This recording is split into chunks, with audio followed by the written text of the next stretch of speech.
राम में ऐसा कुछ भी नहीं जिस पर संदेह किया जा सके, और राम में वह सब कुछ है जिस पर श्रद्धा की जा सके।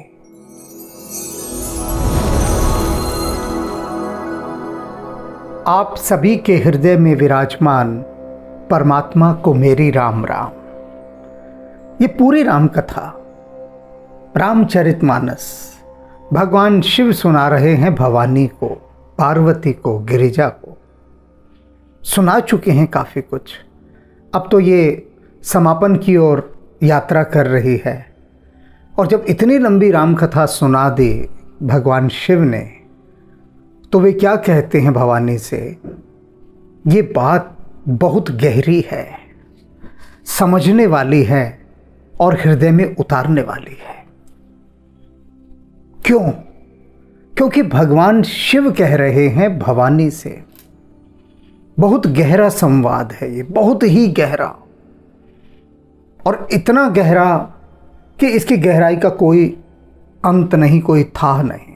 इतना गहरा निर्भर करता है भक्तों पर कि भक्त इसमें कितना डूब सकते हैं, कितना गहरा गोता लगा सकते हैं।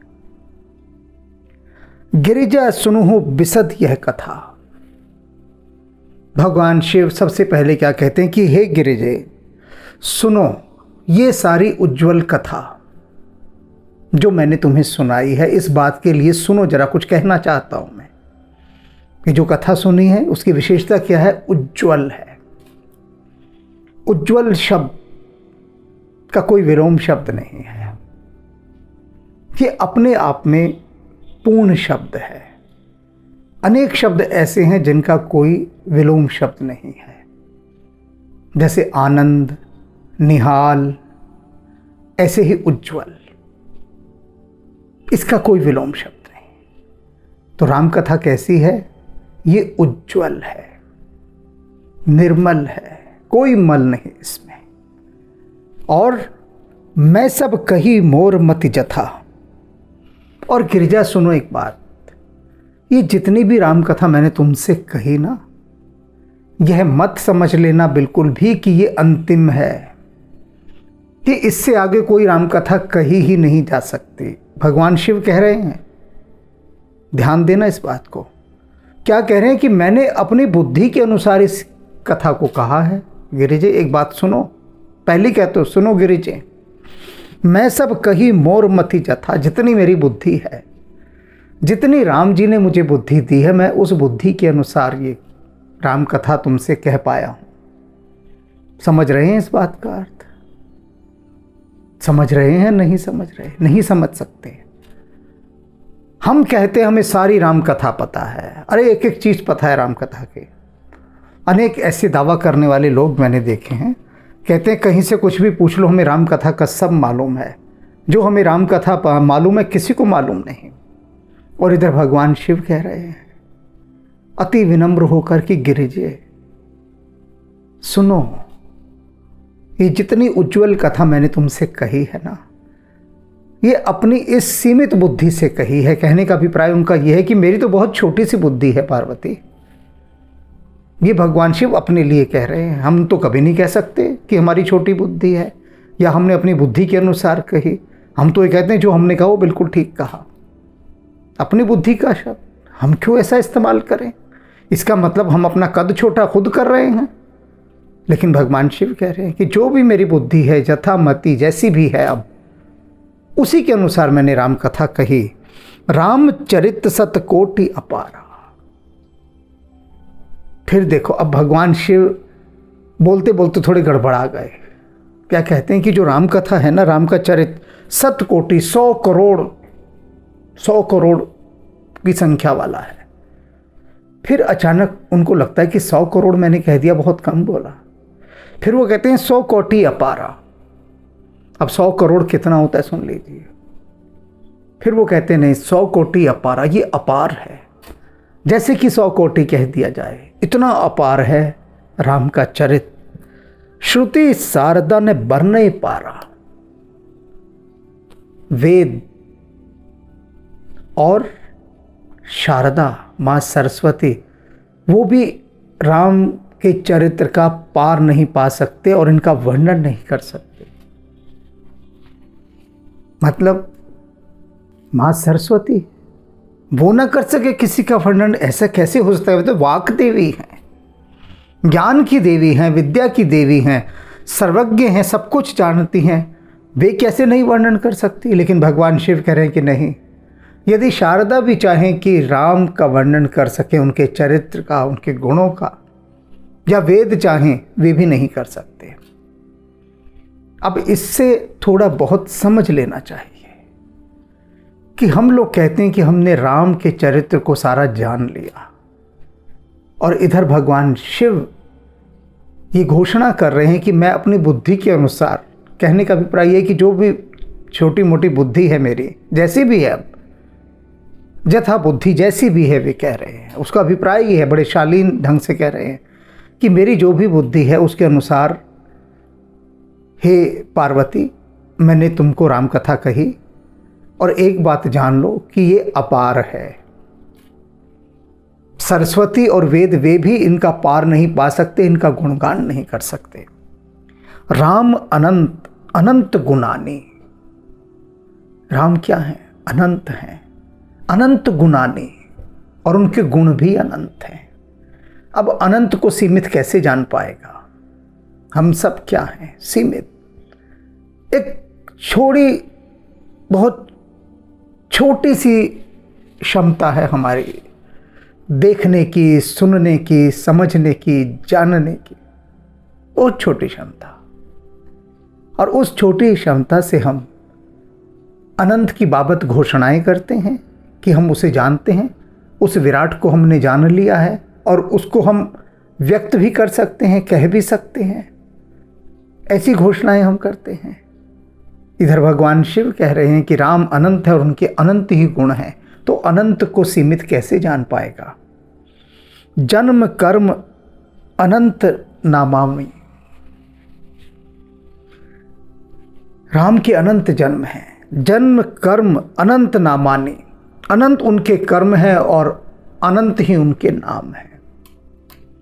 अनेक भक्तों ने मुझसे पूछा कि वेदों में राम का बड़ा वर्णन है, बार बार तुलसीदास जी कहते हैं, वेदों में कैसे हो सकता है? राम तो बाद में हुए हैं, तो वेदों में कैसे उनका जिक्र हो सकता है?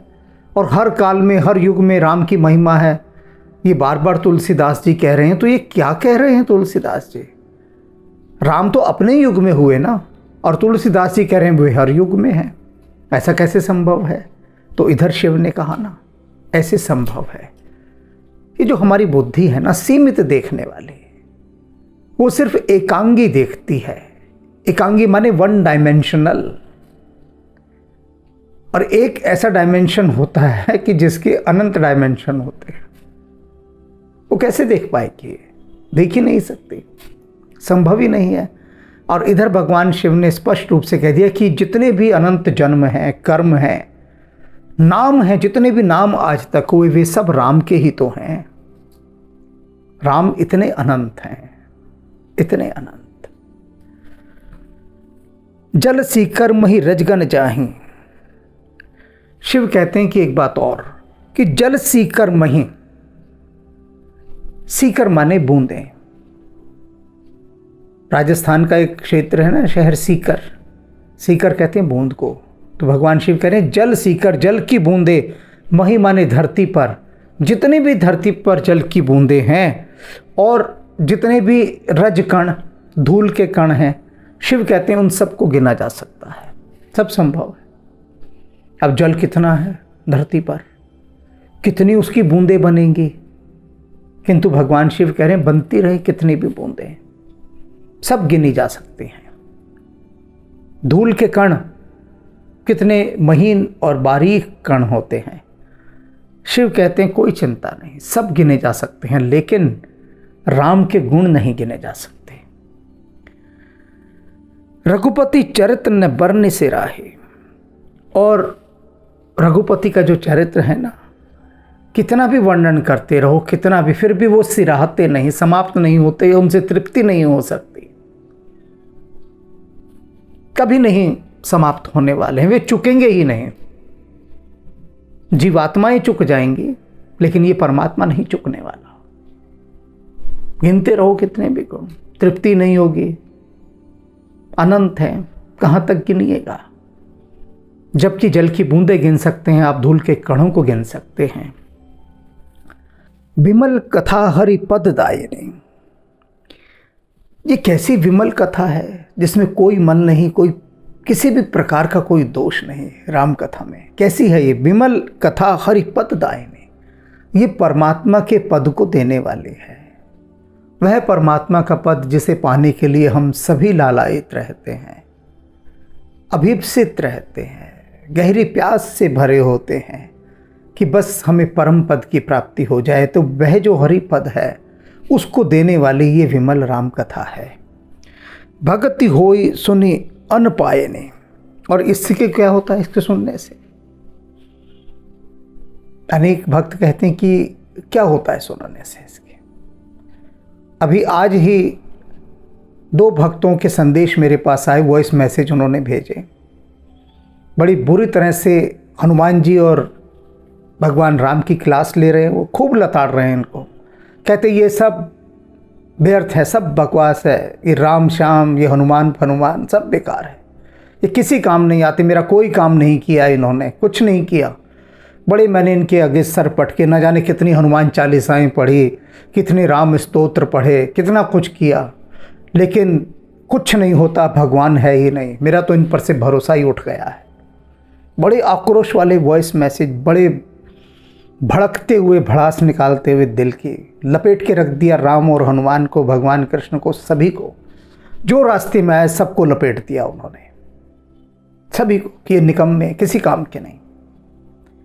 तो मैंने सिर्फ उनको इतना ही लिखा कि हो सकता है कि आपके पूर्व जन्मों का प्रारब्ध इतना बलवान हो, आपके जो कर्म बंधन है वो इतने भयंकर हों कि अभी उनका नाम पर भी प्रभाव नहीं पड़ रहा हो, कि आप कितना भी नाम ले रहे हो। और लेकिन मज़े की बात यह है कि आप जो भी नाम ले रहे हैं, नाम के साथ साथ आप संदेह से भी भरे हैं।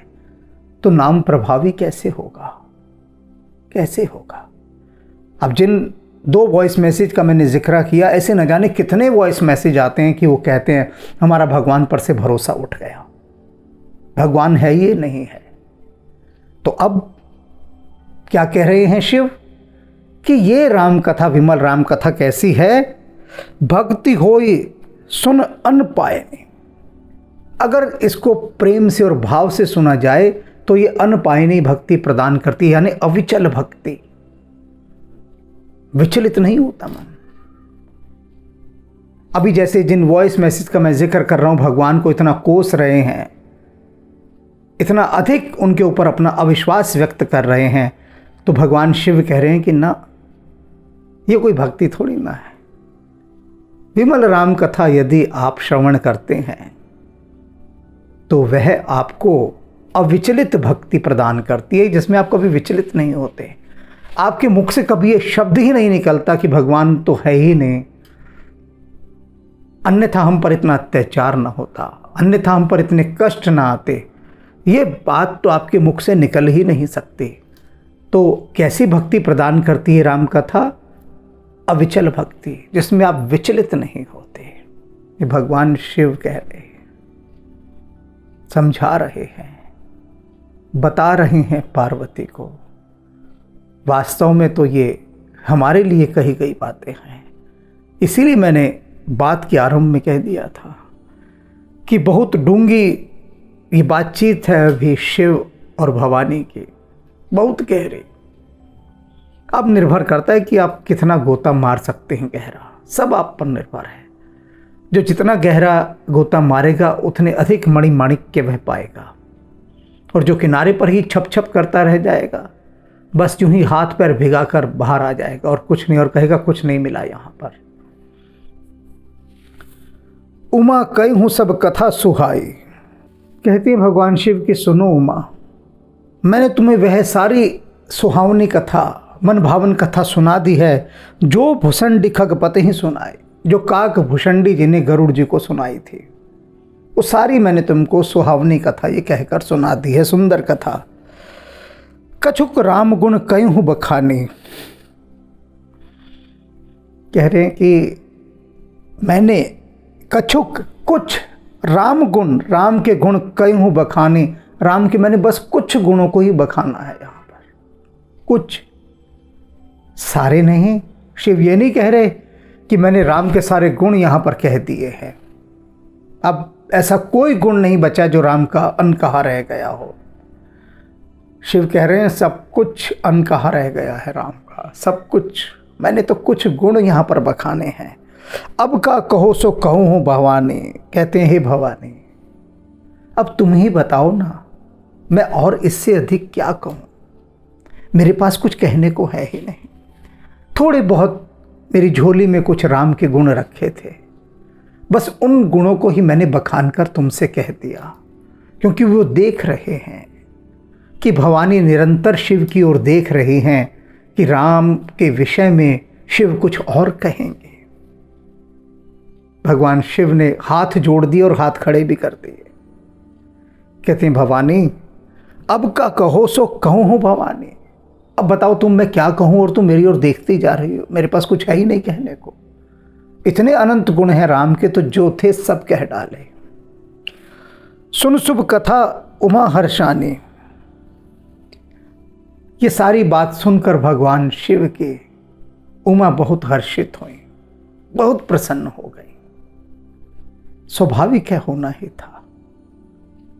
देख रही हैं भगवान शिव को कितने निश्चल भाव से, सरल भाव से, सहज भाव से, एक शिशु भाव से सब कुछ सहज स्वीकार करते हुए अपनी विवशता भी बता रहे हैं और राम की महिमा भी स्थापित कर रहे हैं और सब कुछ कह भी दिया, और फिर भी कह रहे हैं कि मैंने कुछ नहीं कहा, अपनी विवशता भी प्रकट कर रहे हैं।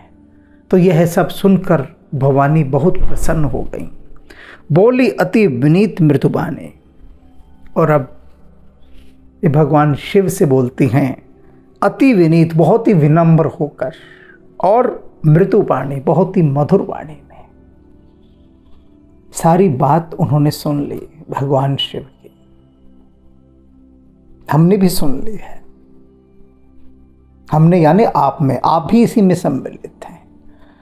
अब सोचिए कि भगवान राम के विषय में शिव स्वयं कह रहे हैं कि मैं थोड़े से गुणों का ही उनका वर्णन कर पाया हूं,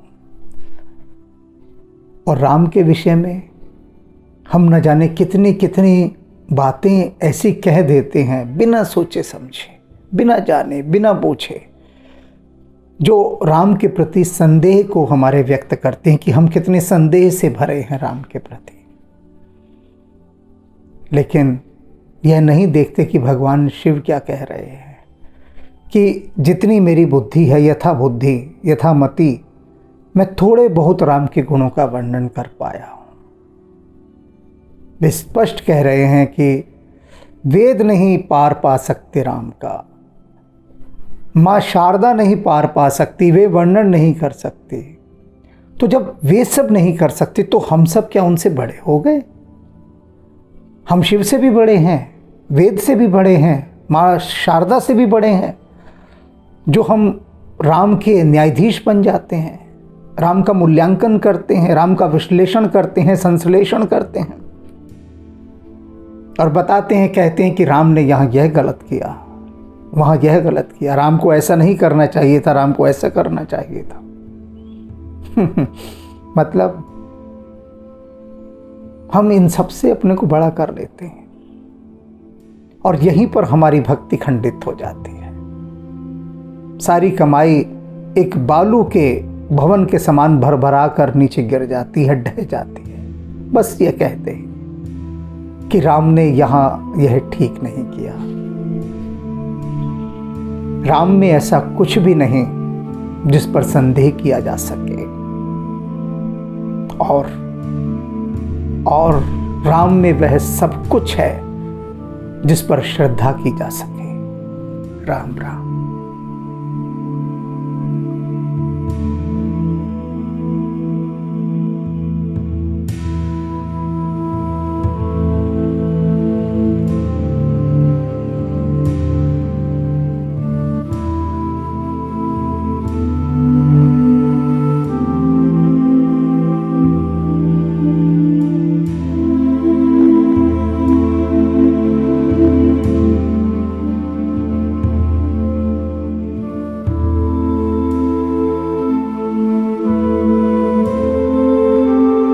है।